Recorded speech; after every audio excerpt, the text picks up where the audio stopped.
Podcast, episode 2 here, the Show Me Reptile show. With us again, we got Mickey and Scott. How you guys doing? Doing great. Doing good. Well, we're just going to kind of, I guess, jump in here and catch up a little bit. One of the biggest topics people have been asking us about this week is what is up with the Show Me Marketplace? We have shirts. Yeah, we have shirts. What more do you guys want? There's stickers on the way. There's a lot of stuff on the way. So actually with Marketplace, the web design team, the company, they've been working really hard. And whenever, they get a section done, we run through it and, we look at it, and we're really trying to bring a near perfect product that's very simple to use to the market, before we launch it. But it's looking like it's going to be a few more weeks out. They're beta testing the main site right now, and it just takes a little. Yeah, I think that's kind of the key thing. We want to work the bugs out before it goes live, and not have people's purchasing of animals affected by bugs and computer glitches on our end. So we're trying to smooth every bit of that out as we can. So Mickey, kind of walk through the vision of what you think is going to set our marketplace apart from some other options online where people may be purchasing or hunting or looking through forums. Yeah, how's it better than King Snake? It's our platform. It's our sales site, so it's going to be, we're going to run the same quality standards that we do in our shows, and I'm not going to divulge too much, but it is a lot different than what's already out there. So. Everybody's just going to have to kind of wait and see and form their own opinions on it. But I'm pretty happy with it. So if it's going by our same standards as our shows, I have to drive people's houses and inspect the animals they're selling? No. Do health checks? Okay. No. I just want to confirm, because that's a lot. It's just suddenly turned into a full-time job for me then. Yeah. So do we have any target yet on what membership or cost for a vendor is going to be? So we're teeter-tottering back and forth right now. We don't want to put too many specific details out, but it's gonna be super cheap. So the membership's looking like it's gonna be around $200 a year. Okay, well, that's reasonable. And that's for an unlimited account. We're really working on making all of the accounts fair and equal across the board for everybody, and affordable. Everything that we do is affordable.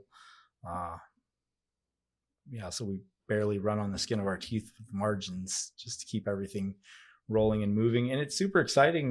We've grown our staff and our team quite a bit. We've got more people working in the marketing areas and on the website of it for customer service and everything. So they're all chomping at the bit to get rolling with this too. So,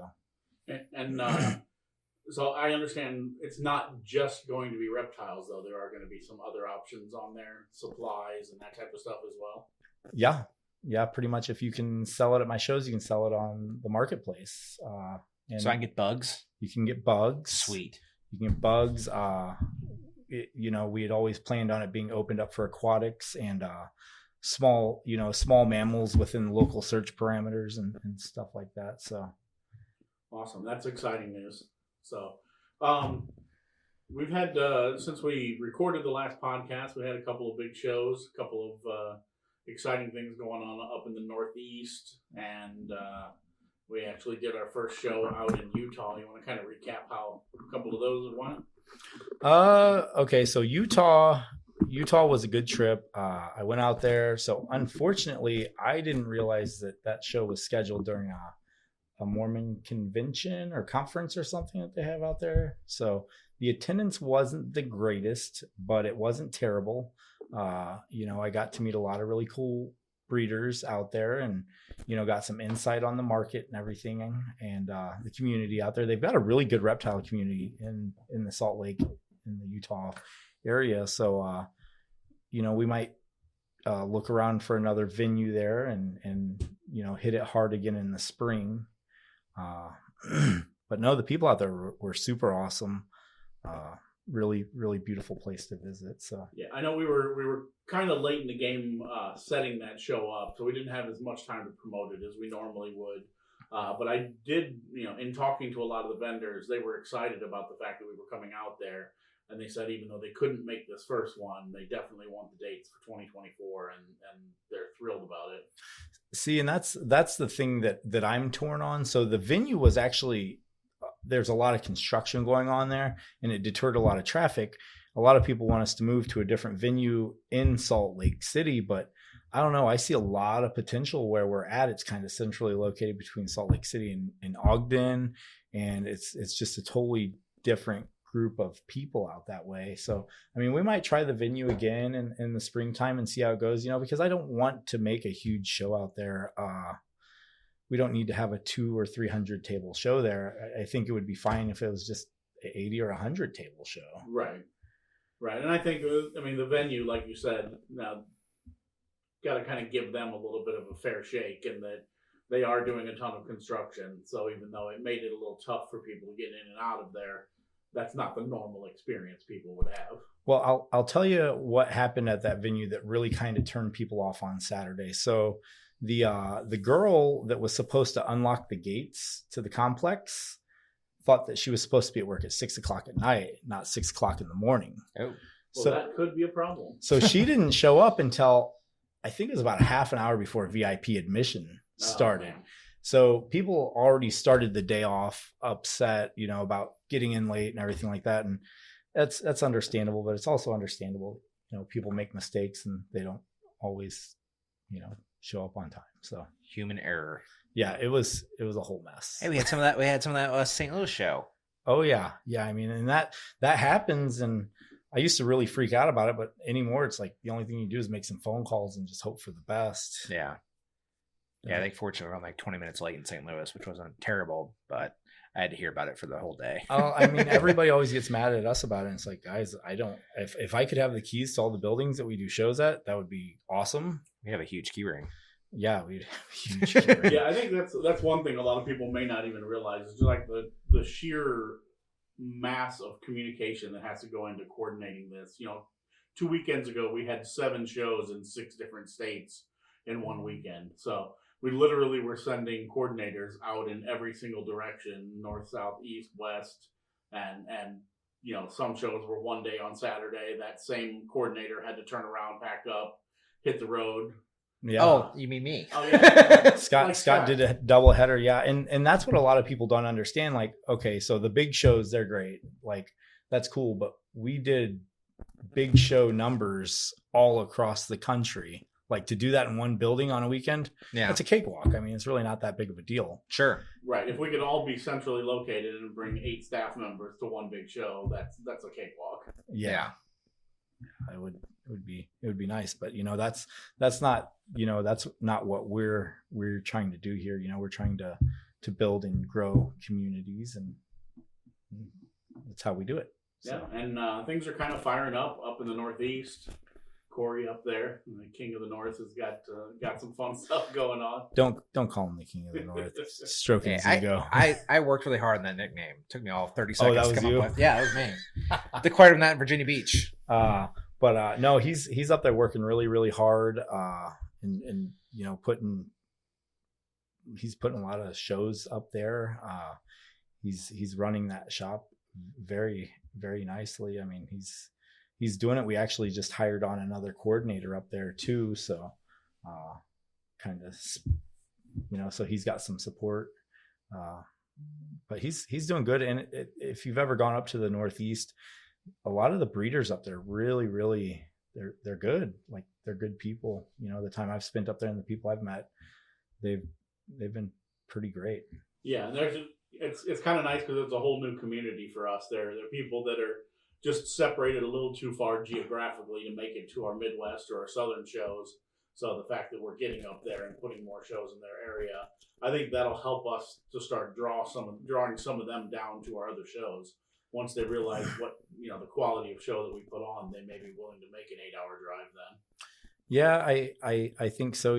That's where Virginia Beach has come into play, and other locations. I know that in December in Nashville, we've got some people coming from up that way down to Nashville, and they're definitely going to support. People that are doing our smaller and medium sized shows are starting to support our bigger shows too. Yeah. So it all kind of works together. We're getting that vice versa too. We're getting some of our bigger show people hitting up our smaller shows because, you know, even those smaller shows, I mean, they're only, you know, 50 tables, 80 tables, whatever, but we still have 1,000, 2,000, 3,000 people come through the doors that weekend. So, Well, right, and their investment is so much smaller. yeah. I mean, when you go do, you know, a Tinley, you need to sell $2,000 worth to get out of there even. Yeah. You know, by the time you figure out what your table costs, the travel, taking days off of work for your regular job, 2 nights hotels at $200 a night, meals, you got to sell $1,500, $2,000 worth just to even break even.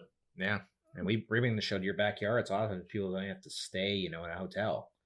They're driving 2 or 3 hours to vend a show, and spending 50, 60, $70 a table, you know, mm-hmm.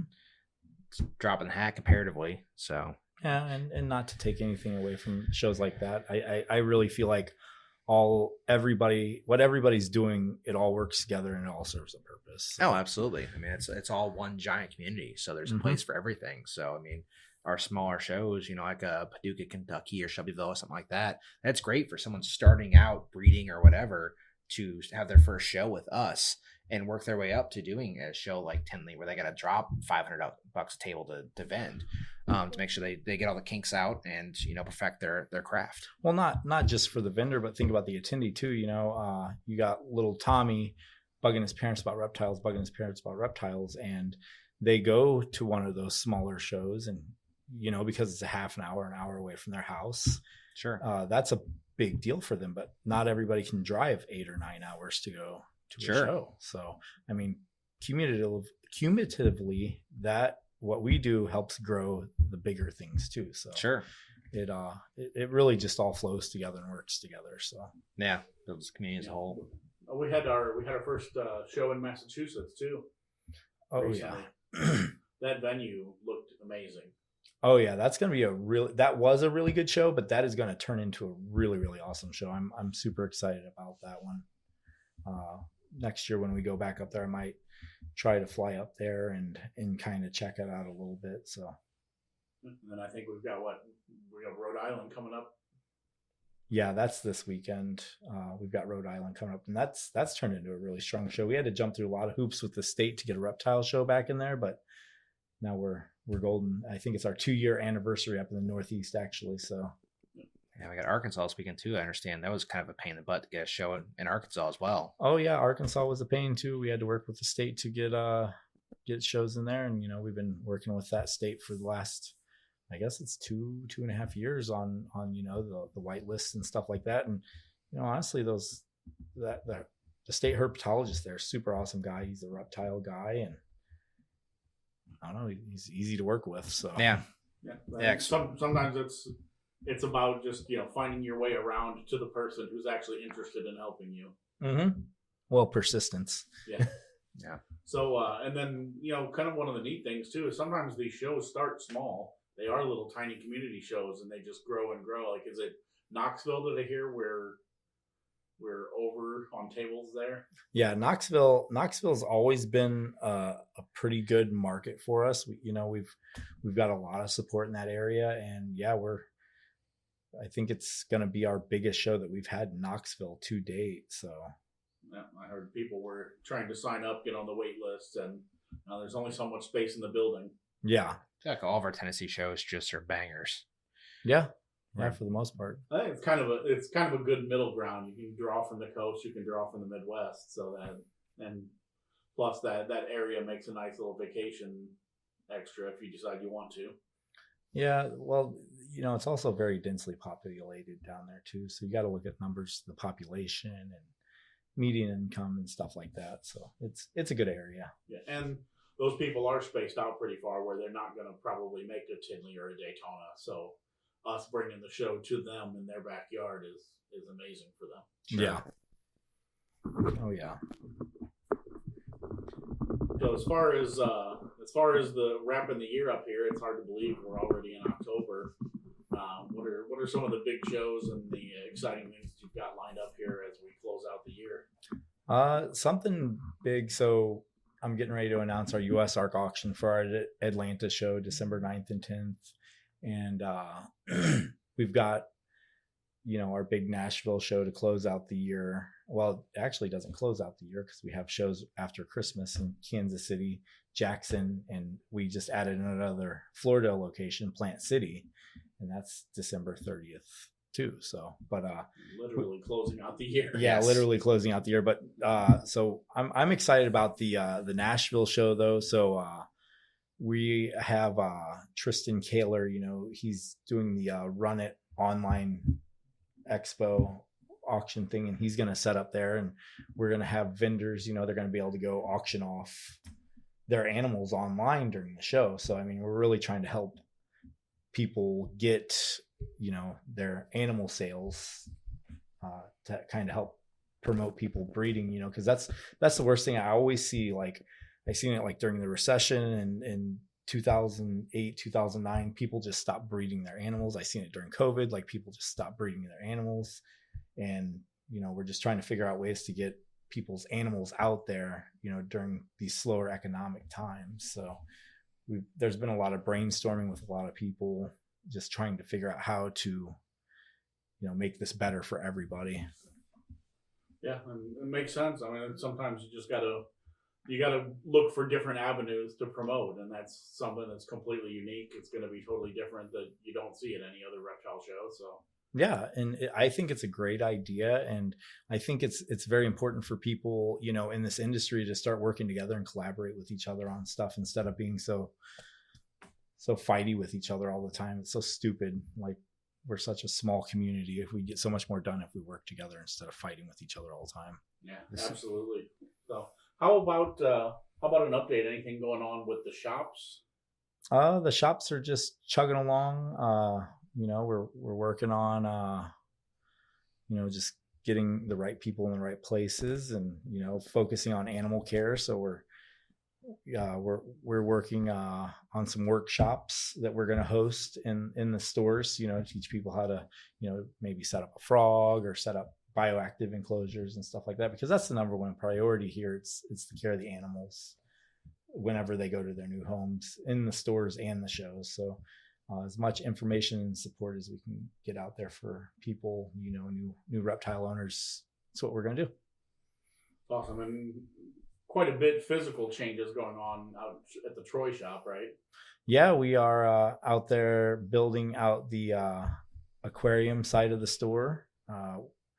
The aquatic shop, I guess it's going to be connected to the actual reptile store. You say we, I think you mean just you building that by yourself. Yeah, it's me by myself, but I like to say we because we're part of a team. So yeah. So if you can't get hold of Mickey, he's running a saw somewhere. yeah, I'm working about 20 hours a day. So sleep is for the weak. Yeah, growth is a painful thing sometimes. Yeah, it usually generally hurts me, but it's okay. So I think maybe one of the things we should stress, this is just huge as for us as part of this team, and that is the health checks and how we're really trying to up the game on making sure that quality animals and healthy animals are all that we see at the shows.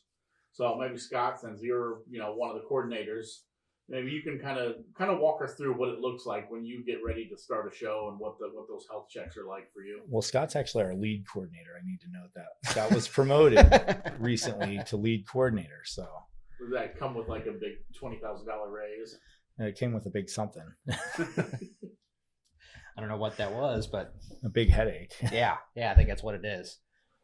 So yeah, I mean the health checks. I mean, honestly, it's one of my favorite parts of the show because I get to go through and look at all the animals on the tables. Let me hold that.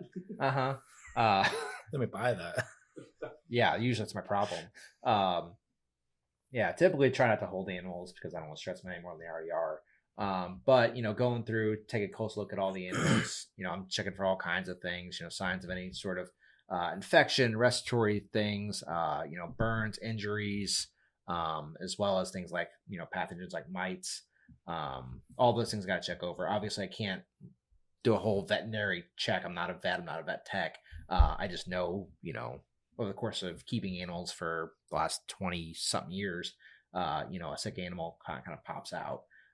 So just taking a quick look over all the animals, people's tables, and if there's something not right, get it off the table, and possibly, might have to have somebody leave the show if they got something like a bad bite infestation or something like that going on. So the last thing I want is that being spread to somebody else, whether it be another vendor or a patron taking that home to their animals. So yeah, and I think that's one thing that's important to stress is that we push that all the time is for anybody who's coming into the show.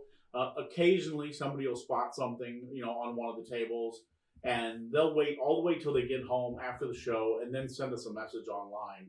And I think we just want to really stress to people that if you see something at one of our shows and it's questionable to you, or you're worried about the animal's health or anything like that, bring it to the attention of our coordinators right then and there, because we would like to address it absolutely immediately on the spot.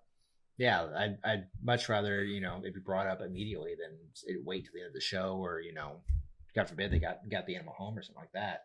That's something that needs to happen right away. Yeah, I mean, we do our best to get through every single table that's out there, but, that sometimes there are 100+ tables, and sometimes people are coming in late trying to pay. And there's also the occasional time where we check the table, everything looks great, and a vendor may sneak something up there after the fact that we didn't see. So yeah, once 9 o'clock hits, I'm usually up to the front to start checking the VIP attendees and all that. So I can't be there the whole time, watching over their shoulder. And you also got some vendors that might bring 1,000 geckos to a show. I can only go through so many geckos at such a quality level. Right, and that's one of the things. If we see something, and especially if it becomes habitual from any one vendor, then that person may be gone. They just may not have the right to come to our shows anymore.